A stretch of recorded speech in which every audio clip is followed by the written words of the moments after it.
Selamat datang, penjelajah waktu. Pernahkah kamu mendengar bisikan para dewa di balik badai? Atau jejak raksasa yang terukir di pegunungan? Di lekuk waktu, kita akan membuka lembaran kuno dan mengungkap cerita-cerita yang membentuk peradaban. Bersiaplah, karena mitos lebih dari sekadar dongeng. Malleus Maleficarum Palu, para penyihir. Senjata teror abad ke-8. Bayangkan sebuah kitab yang berhasil menyebar teror selama berabad-abad. Sebuah manual resmi yang digunakan untuk memburu, mengadili, bahkan membunuh ribuan orang, semua atas nama perang melawan sihir. Inilah Malleus Maleficarum, atau yang diterjemahkan menjadi Hammer of Witches Palu, para penyihir.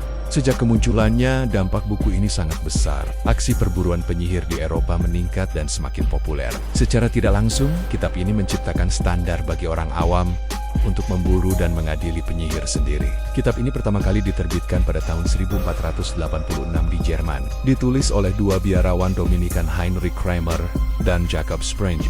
Buku ini berfungsi sebagai panduan atau tutorial resmi untuk mengenali, mengadili, dan menghukum para penyihir. Kelahiran buku ini terjadi di tengah gelombang ketakutan besar di Eropa akibat wabah penyakit, gagal panen, dan bencana alam yang dikaitkan dengan perbuatan gaib. Malleus Maleficarum kemudian menjadi dasar ideologis, teologisis, dan praktis yang melegitimasi keyakinan bahwa penyihir harus dimusnahkan. Secara garis besar, Malleus Maleficarum dibagi menjadi 3 bagian utama.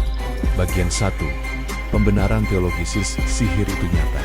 Bagian ini menegaskan bahwa sihir adalah ancaman nyata dan langsung terhadap iman Kristen. Sihir adalah kekeruan besar.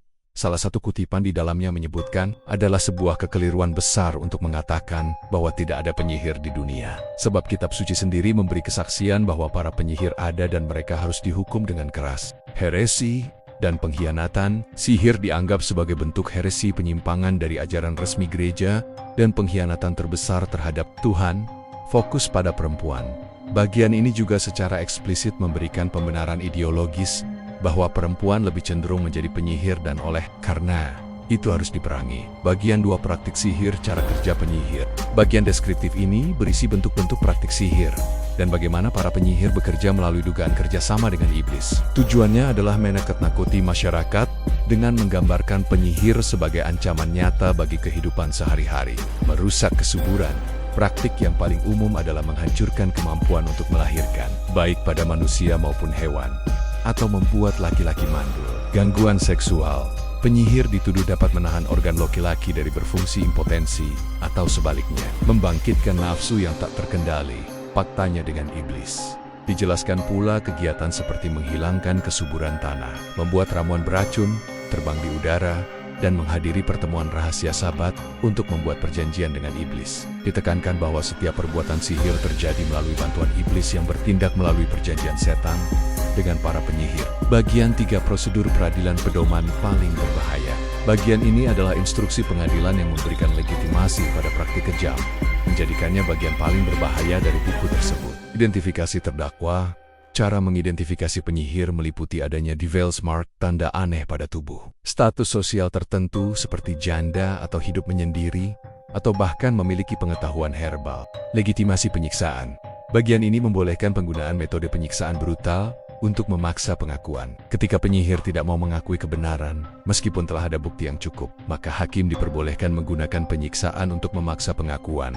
Saksi anonim, kesaksian musuh, yang biasanya tidak diterima, harus dipertimbangkan dalam kasus penyihir karena kejahatan mereka begitu besar sehingga kebenunan tidak boleh terhalang oleh aturan hukum biasa. Hukuman mati. Hukuman sah bagi terdakwa mayoritas berupa eksekusi mati, seringnya dengan cara dibakar hidup-hidup. Dinyatakan bahwa penyihir sebagai bidat yang paling berbahaya harus dihukum dengan kematian. Warisan dan misogini kitab. Selain brutalitasnya, kitab ini dinilai sangat misoginis, menjadi teks yang paling berpengaruh dalam memperkuat pandangan negatif terhadap perempuan.